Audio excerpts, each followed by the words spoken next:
The firm reiterated its buy rating on NRG Energy and has a 12-month price target of $53, which is approximately 26% higher than the closing price of $41.97 on Thursday. Despite headwinds earlier this year from Winter Storm Uri, which came shortly after NRG's acquisition of Direct Energy, another large competitive electric/gas retailer, we still see a path for multiple expansion moving forward given NRG's strong free cash flow generation, benefits and synergies from the Direct Energy acquisition, and capital allocation via share buybacks, Goldman's Michael Lapide said.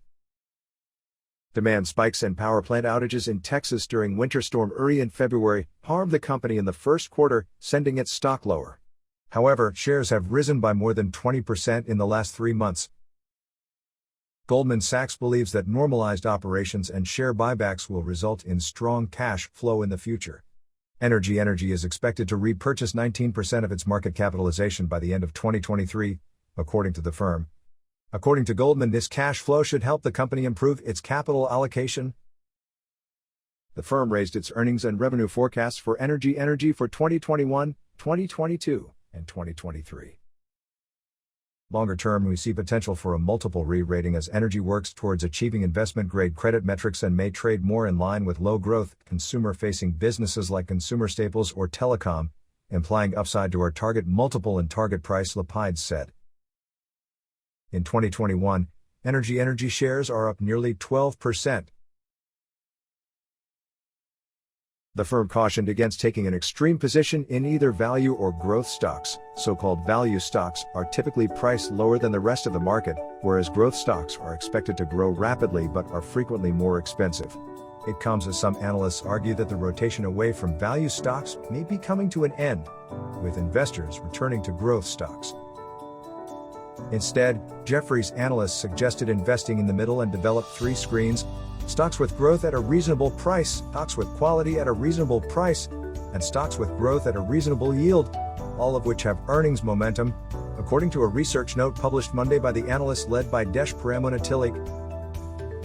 Its picks come from a variety of industries, with the bank overweight on technology, materials, and consumer goods and underweight on extremes like financials and real estate. Here are some of its top picks in tech hardware, software, and semiconductors. Hardware for technology. Along with Taiwanese companies Delta Electronics, Unimicron Technology, and Nanya PCB, both Samsung Electronics and its affiliate, battery company Samsung SDI, are stock picks on Jefferies' growth at a reasonable price list.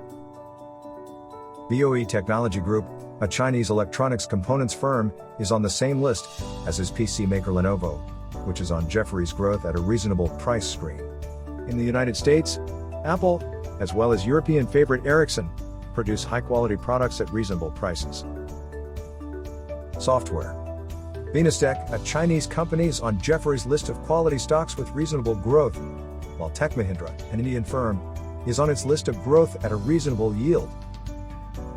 In the United States, cybersecurity firm NortonLifeLock makes Jefferies' list of quality stocks. Semiconductors.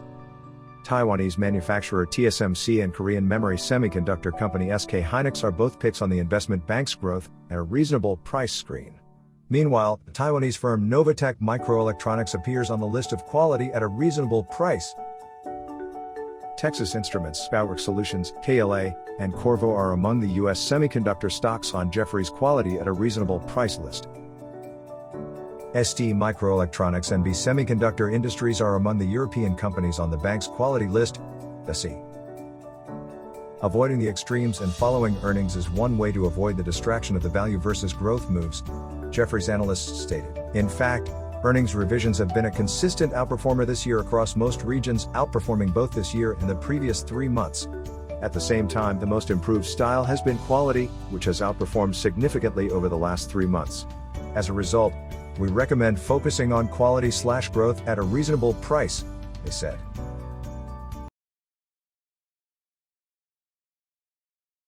As the highly contagious Delta variant spread and COVID-19 cases increased, investors shifted away from stocks linked to the economy's reopening.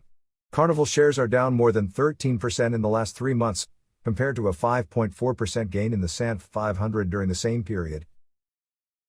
Following the recent share price pullback due to concerns about the COVID Delta variant, "We see the current price as a great entry point," said Citi analyst James Ainley in a note Friday.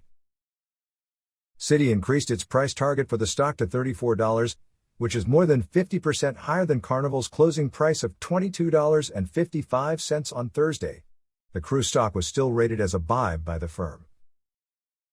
Ainley believes the current fiscal year will be difficult for Carnival, but that the period leading up to fiscal 2022 will improve as vaccination progresses and cruise lines move closer to pre-pandemic operations.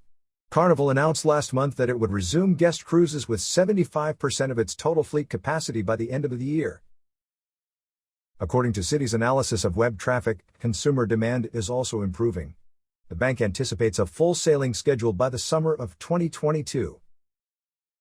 Ainley acknowledged the risk of predicting COVID developments, but emphasized several advantages for Carnival, including pricing power. While the rate of normalization will remain uncertain and present downside risks, we see upside risks from stronger than expected pricing and greater operating efficiency, Ainley said. Carnival shares are up 4% this year, trailing the Sant 500's gain of nearly 18%. We anticipate a brisk residential pool season through the fall of 2021, which will result in increased demand for pool chemicals, cleaning/maintenance supplies, and pool accessories, said Elizabeth Suzuki of Bank of America. Leslie's stock was upgraded to a buy rating from neutral by Bank of America in a note titled "Time to Hold Your Nose and Jump In." The firm also set a new price target of $36 on the stock, which is approximately 59% higher than Thursday's closing price of $22.65. Pool owners are expected to keep their pools open for at least 1 to 2 weeks longer than usual this year, according to the bank. The highly contagious Delta variant, according to Bank of America, will drive many families away from air travel, public pools, and sporting events. Furthermore, according to the firm, last September's colder than usual weather should allow for easy year-over-year comparisons for Leslie's. Higher commodity costs, such as chlorine, should boost Leslie's same-store sales growth in the next fiscal quarter, according to Bank of America, because pool maintenance supplies are a necessity, and Leslie should be able to pass on inflation to customers through price increases. As the category's largest retail chain, Leslie also has a competitive advantage in sourcing products with limited availability, Suzuki explained. According to the bank, new pool demand will continue to rise as Google search activity for pool installation and hot tub remains high. Furthermore, Bank of America believes Leslie's shares are currently undervalued in comparison to historical valuations. Leslie's shares are down more than 18% in 2021.